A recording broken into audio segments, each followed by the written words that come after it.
So hey everyone, welcome back to the quick and very interesting tutorial. Where in this quick tutorial, I'm going to show you how you can fix the issue if the search bar of your Windows laptop that is right there is stuck or freeze, or you cannot access that. So in order to fix that, just simply open the start menu and search for Task Manager. And even this search is not working.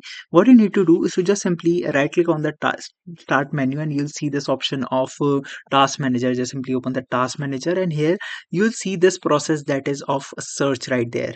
Let me quickly access it again.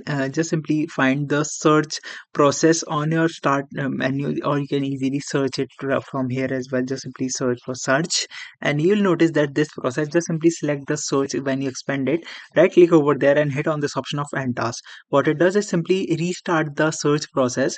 Now you'll notice that your search will start working as it normally used to be.